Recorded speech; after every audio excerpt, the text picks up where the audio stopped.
So students, today we are going to start with a demonstration experiment, that is to study effect of drugs on locomotor activity in rodents using actophotometer. Now actophotometer is an instrument which is used to measure effect of drugs on locomotor activity. Let's understand about it. What is actophotometer? This is a diagram of the actophotometer. Another name of the actophotometer is activity gauge. This is a digital actophotometer which is designed to study spontaneous or induced or locomotor activity in small animals like mice or rats. Now here these are the two animals which can be studied, and the effect of the drug on their locomotor activity can be studied. Now why it is said as a spontaneous locomotor activity? Because when an animal is introduced to this instrument, he starts exploring. Exploration is a very natural behavior of any animal, including human being. For example, if you are exposed to a room which you have never seen before and you are entering into the room, then it is a very natural tendency of any living being to explore that area before he settles down into that area. So when he begins to explore, there is going to be some spontaneous activity, and that is going to be a motor activity. So to judge the effect of the drug on such a spontaneous motor activity, this instrument is preferably used. Now actometer has a chamber with an arrangement of a light source, and it also has certain photocells located at the bottom or at the base of the two opposite wall. The light beam from each source is focused on photocell. Now a actophotometer is nothing but it's a rectangular chamber. Can you see over here? This is a rectangular chamber of the actophotometer. So actophotometer has a chamber which has an arrangement of the light sources. Can you see over here? There are the light sources. And on the other side, that means the opposite to the light source, okay, there are going to be a sensors. So from this light source, there is going to be a photocell at the base of the two opposite wall, and from the light beam will come from each source, and that will get focused on those sensors which we termed as a photocell. And if the animal is moving across those beams of light, they will cut off that beam of the light. So there will be interference in the path of the beam of light, and that will lead to the activation of the photocells which are exactly opposite to it, and that is counted. So how many times the beam of the light is been crossed by the animal will be counted by the photocells which are located exactly opposite to it on the opposite wall, and that will be the measure of the horizontal locomotor activity of that animal which is kept in the chamber. Picture where you can see what I have explained you.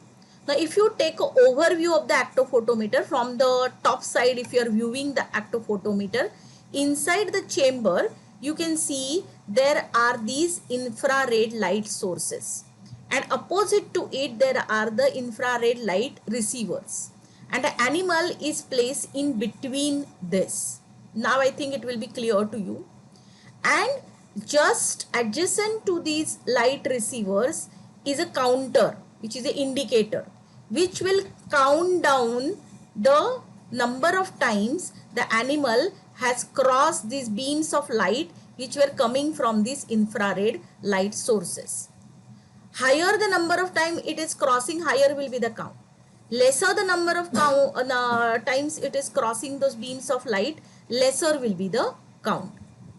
Now what we have to do is that if suppose we have administered any depressant drug to the animal, animal will not be able to explore this entire area at a very high rate, and therefore it will go at one place, because sedative and hypnotics will calm down the animal and it won't be able to explore the area, so its spontaneous motor activity will reduce. and it will just move very restricted movements will be there. So number of time it is crossing infrared beam of the lights will be less, and accordingly the count will also come less. Or example, we are giving any CNS stimulant drug, then the motor activity will increase, like caffeine if suppose administered, locomotor activity will increase, and number of time it is crossing those beams of light will increase, and accordingly the count will increase. So in this model, you can see that whether your drug is CNS stimulant or CNS depressant, and is it having any effect on the locomotor activity of that particular animal. Because depressant drugs like benzodiazepine, they are not only sedative and hypnotic, but they are also causing a relaxation of a skeletal muscle. So those who are causing a relaxation of skeletal muscle exclusively without having any sedative or hypnotic activity are also going to change a motor tone of the muscle, and that is ultimately going to affect the number of times the animal will be crossing the beams. So this is a preliminary model which will give you an idea that okay, there is a decreased count, so my drug might be having a muscle relaxant activity, or it might be having CNS depressant activity, or it might be having both CNS depressant as well as muscle relaxant activity like diazepam. The count is increased, it indicates that yes, my drug is either anxiogenic, is increasing the anxiety, or it has a very good CNS stimulant activity like caffeine, which also leads to the increase in the motor performance. So locomotor activity is also increasing in that situation. So this is how you can preliminary, probe the type of the activity and its effect on the locomotion with the help of a actophotometer. Now let us understand the principle behind the experiment. In humans, locomotor activity is basically the motion and the movement required to get from one place to another. So this is a definition of locomotor activity. Most of the CNS acting drug influence locomotor activities in human beings and in animals. Which are those drugs? CNS depressant drugs such as barbiturates or alcohol. They usually lead to the reduction in the motor activity. Whereas there are other category of the drug which are stimulants such as caffeine or amphetamine, which increases the activity.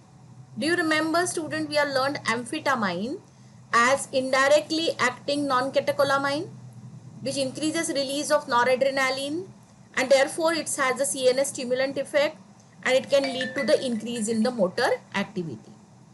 So in other words, locomotor activity can be considered as an index of wakefulness or alertness of the mental activity. So as I already told you, that those drugs which have a sedative and hypnotic activity, which are going to reduce down the awareness of the alertness of the animal, that is also going to cause decrease in the count. The activity score in the actophotometer is going to get decreased. The next question arises that this model measures which type of locomotor activity. It doesn't measure vertical locomotor activity. It is measuring a horizontal locomotor activity which can be easily measured, because it is working on the principle of those photocells which I have already explained to you. And when the beam of the light falling on the photocell is cut off, a count is immediately recorded. So number of times the animal cut off the beam of light, that will be proportional to the count which is getting recorded. The actometer can have either circular area, but usually a square area is available in which the animal moves, but it can also be available in a circular shape. And both the rodents, the mice as well as rats, can be tested by using this equipment. I hope the principle of actophotometer is clear, and I move on now to the procedure. Now in the procedure, what we have to do is that, at least for today's experiment, we will take 12 mice of either sex, and they are selected randomly. We'll divide them into the two groups, one each containing 6 animals. One group will be labeled as a control and the other will be labeled as a test. Each mouse in the control group will be weighed. Accordingly, he will be injected with a sterile saline solution intraperitoneally. All 6 mice will be kept in the one by one. All of them will not be put together. One by one they will be put into the this actophotometer chamber. Now the total observation period is of the 10 minutes. Like here it is said actophotometer is turned on and the spontaneous locomotor activity is counted for 10 minutes. Now when we count the activity for 10 minutes, the initial 5 minutes are to allow the animal to explore and get familiar with the area in which it has been introduced. That is because initially it will try to explore very vigorously, and that should not be taken as a wrong reading.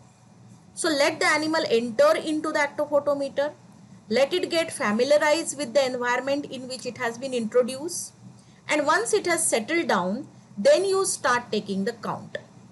So first 5 minutes you allow the animal to explore the area in the actophotometer, and your reading begins after 5 minutes. So total duration of the score which you are counting is only for 5 minutes. I hope you have understood what is this total duration of the 10 minutes. And then the mice which are there in the test group will be treated with our drug. Now in this situation it is diazepam. At a dose of 1 milligram per kg, it will be given orally. And again you will check the locomotor activity following the same protocol, where the readings will be recorded for period of the 10 minutes. Then every animal, the reading will be taken either a triplicate or it will be taken in a duplicate. And then you will prepare an observation table, because now you have got activity score for even the control group and you have got activity score for the treatment group. So then you will be preparing an observation table like this. This is just for an example. Usually there are 6 readings because we have to use 6 animals to get a statistically significant result. But this is just for an example, so I have taken 3 readings. Now this is the first column where the activity score of the control group is recorded. You can see for the first animal it has come as 130, 125 and 140. The mean value is coming around 131.66. The second column is recording the activity score of the treated group. Here we have treated animals with diazepam. And you can see that the activity score recorded is for first 70, for the second animal 61, third animal is coming 70, and the average score is coming around 67. From the score itself, I can make out that diazepam is causing decrease in the activity score. It is causing decrease in the spontaneous motor activity. Now, when unknown drug is given, you have to observe that is there a decrease or increase, and accordingly you will calculate a percent change in the activity. As there is a decrease, I have calculated here percent decrease in the activity. For first animal it is coming 53, second for 58.8 and third it is coming around 50%. So if I calculate the mean, maybe the percent decrease in the activity may fall around 50%. So this indicates that the diazepam causes almost 50% decrease in the locomotor activity as compared to the normal control group. Then, knowing the average mean values and the standard deviation, I will have to plot a graph. So I have plotted a column graph, and here I can see that there is a significant, statistically significant decrease in the activity of a test group as compared to the normal control group. So what result I can write is the test compound showed decrease in the activity score, or to be more precise, if I have calculated a p-value, I will even mention a p-value, and I will say that a test group has shown significant decrease in the activity score, but this decrease is over control, so I will say as compared to normal control group, and hence the test compound is CNS depressant like diazepam. This is when I don't know which drug have been administered, but it has caused decrease in the activity. When I know that it is diazepam, I will say yes, the diazepam has caused decrease in the locomotor activity. Activity score has been significantly decreased as compared to the control group. The other possibility is that if I am getting increase in the activity score, then my conclusion will be that the test compound is showing statistically significant increase in the activity score as compared to the control group, and hence the test compound may be a CNS stimulant drug like a caffeine. So that is how, by using actophotometer, we can measure or evaluate preliminarily what is the effect of a test compound on locomotor activity, whether my drug is a CNS depressant, whether it is a CNS stimulant or whether it has a skeletal muscle relaxant activity. So preliminary neuropharmacological screening can be performed with the help of a actophotometer.